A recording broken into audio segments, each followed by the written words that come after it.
ऐसे होते हैं जो समय के साथ चलते हैं, जो कभी ख़त्म नहीं होते। ऐसी ही कहानी है दो भाइयों की जिनका नाम है रमेश और सुरेश। रमेश और सुरेश दोनों की शादी हो चुकी थी। दोनों के एक एक बेटे थे। रमेश का जो बेटा था उसका नाम राजू था। इन दोनों ने अपने पैसे से, अपनी मेहनत की कमाई से अपने लिए घर खरीदा था और उसमें ये लोग शांति से, सुख चैन से रहते थे। इनकी लाइफ बहुत ही अच्छे से चल रही थी। तभी एक दिन में इनकी बड़ी बहन आरती का इनके पास कॉल आता है और कॉल में उधर से बहुत घबराई हुई आवाज़ में आरती कहती हैं वो आज़ाद हो गया। करीबन 10 साल पहले की बात है, जब आरती की शादी हो गई थी। तब उनकी एक फूआ थी जो शादी से पहले उनसे काफ़ी जला करती थी और ये बात पूरे परिवार वालों को पता थी। पर अचानक से जब शादी तय हो गई और जब शादी हो गई, जब आरती अपने ससुराल में चली गई, तब उसके बाद उन बुआ की जलन काफ़ी कम हो गई और बल्कि उनकी जो जलन थी वो उनसे प्यार में बदल गई। अचानक से इतना प्यार देख के सबको काफ़ी शक हुआ उन बुआ पे, बट उस टाइम पर इस चीज़ पर किसी ने ध्यान नहीं दिया। बुआ जो थी, जो आरती की फूआ थी, वो काफ़ी बार उनके लिए मिठाइयाँ लेके उनके ससुराल भी चली जाती, मिलने भी चली जाती। आरती से काफ़ी बार रेगुलरली 1 महीने 2 महीने पे मिलने जाती, जो उनसे काफ़ी जला करती थी। उनकी शक्ल देखना भी उनको नहीं पसंद था। वो उनसे महीने में 1 बार मिलने उनके ससुराल तक चली जाया करती थी। इसी बीच में एक खबर आती है कि आरती जो है वो प्रेग्नेंट है।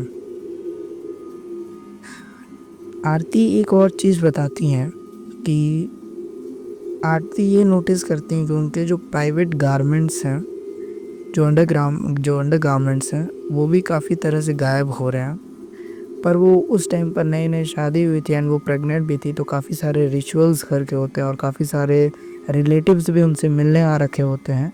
इसलिए वो इन चीज़ों पे, बुआ पे और प्राइवेट गारमेंट्स को बुलाने वाली बात पे ज़्यादा ध्यान नहीं देती हैं।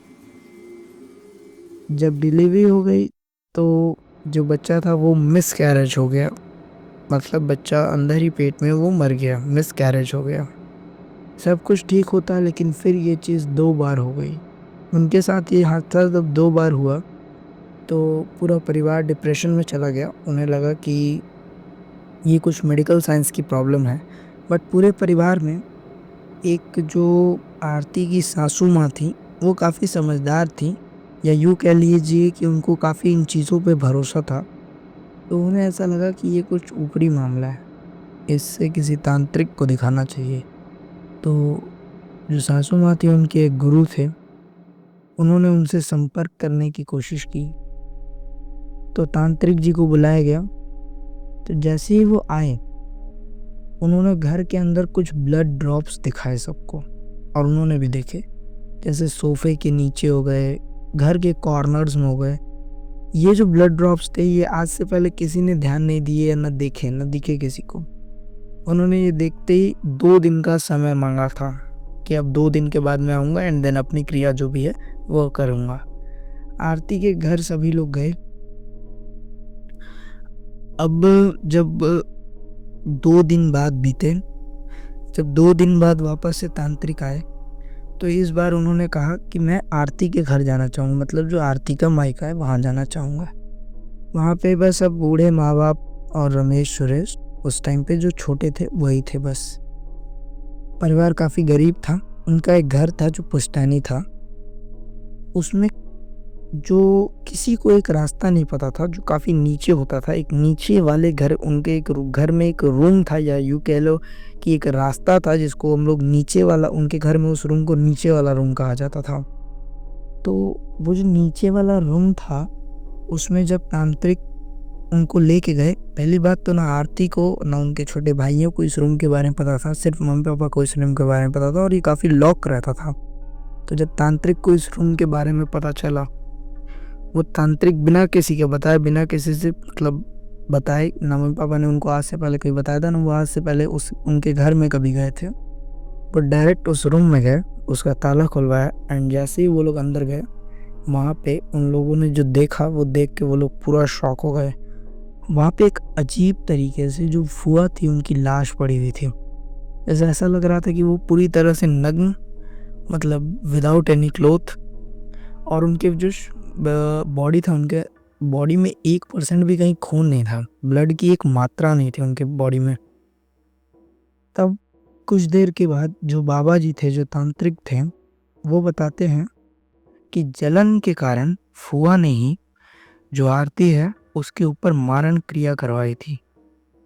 वो खुद तंत्र विद्या को प्रैक्टिस करती थी जो फुआ है, और तंत्र विद्या के प्रैक्टिस से उन्होंने एक क्रिएचर बनाया था, एक जीव बनाया था जो कि खून से अपनी एनर्जी लेता था, खून से या फिर बच्चों के खून से, मतलब जो भी इंसान होते थे उनकी मृत्यु करके उनके खून से वो एनर्जी लेता था, वो और पावरफुल होता था। यहाँ तक कि उन्होंने ये भी बताया कि इससे पहले जो 2 बच्चों की मृत्यु हुई है तुम्हारे, वो भी उस जीव की ही वजह से हुई है। वो जो फुआ हैं उनकी जलन इतनी बढ़ गई थी कि उन्होंने अपना ही खून उस जीव को दे दिया ताकि वो और ताकतवर हो जाए।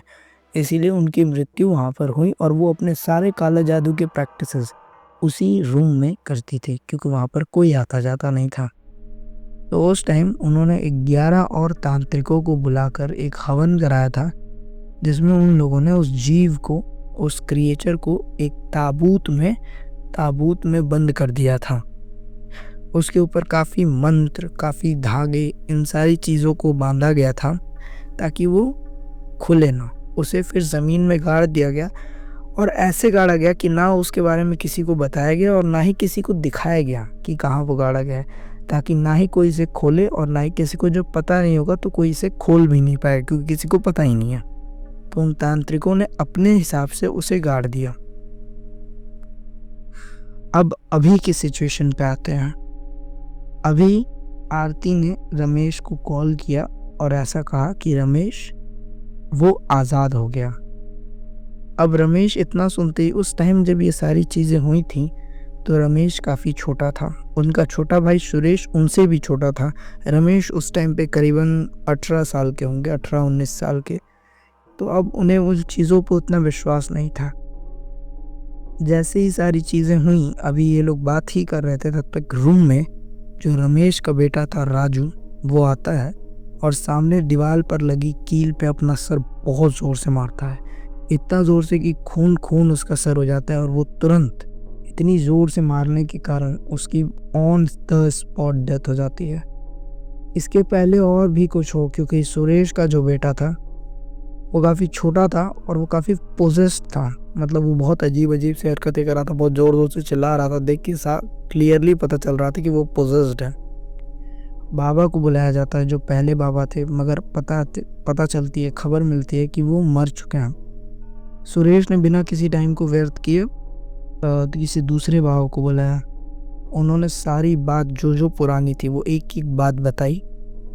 बाबा ने उनसे 2 घंटे का समय मांगा कि आप 2 घंटे रुकिए, मैं 2 घंटे में वापस अपनी सामग्री ले करके आता हूँ। बाबा जैसे ही उनके घर में आए 2 घंटे बाद, उन्होंने एक सर्कल बनाया और जो सुरेश था उनके बेटे को उसमें बैठाया और हवन शुरू किया। जब हवन शुरू किया तो उन्होंने अपने साथ अपने एक दोस्त क्रिश्चियन जो थे, उनके दोस्त क्रिश्चियन फादर थे, उनको भी बुलाया। उन्होंने काफ़ी देर तक अपनी जो भी क्रियाएं होती हैं उनको किया। क्रियाओं को करने के बाद उनके सामने और पूरे परिवार वालों के सामने एक ऐसी चीज़ खुल के आती है, एक ऐसा राज खुल के आता है जो उनके दिल दहला देता है, उनके दिल को पूरा दहला देता है। बाबा जो थे वो ये बताते हैं, जो बाबा थे और जो क्रिश्चियन थे वो दोनों ये बताते हैं कि ये जो क्रिएचर था ये कभी भी ताबूत में बंद था ही नहीं, क्योंकि अभी भी अपनी विद्याओं से वो लोग ये बताते हैं कि अभी भी जो ताबूत है वो एकदम सुरक्षित जहाँ गाड़ा हुआ है वहाँ है, और सारे मंत्र, सारे के सारे धागे उस पे ऐसे के ऐसे ही लगे थे। ताबूत में कभी भी वो क्रिएचर बंधा ही नहीं था, वो सिर्फ अपने सही समय का इंतज़ार कर रहा था। वो कभी ताबूत में बंधा हुआ था ही नहीं, जब उसको सही समय मिला वो वापस बाहर आ गया। अब इन लोगों ने अपनी सारी ताकत लगा के जो पंडित जी थे उन्होंने अपनी ताकत लगा के अपने आप को एज अ भोग उस क्रिएचर को सौंप दिया, और सौंपने के बाद जो क्रिश्चियन फादर जी थे उन्होंने उसको मार दिया। उन्होंने अपनी काफ़ी क्रियाएं की और सौंप दिया। इसका मतलब है कि वो जो पंडित जी थे वो वहीं पर मर गए, तो उन्होंने अपने आप को उसको सौंप दिया, मतलब भोग दे दिया, अपना ही पूरा अपना भोग दे दिया। तो उन्होंने उन उन पंडित जी ने उस परिवार को बचाने के लिए अपनी जान तक दांव पे लगा दी, और अंत में क्रिश्चियन फादर जी ने और उन पंडित जी ने उस परिवार को उस क्रिएचर से छुटकारा दिलाया, उस जीव से छुटकारा दिलाया, और अपनी जान पे खेल कर उन्होंने इस चीज़ से उनको राहत दिलाई, और अब ये आश्वासन दिया कि अब ये क्रिएचर मर चुका है, अभी आपको दोबारा कभी भी तंग नहीं करेगा। तो ये कहानी थी दोस्तों आज की। आशा करते हैं आपको ये कहानी पसंद आई होगी।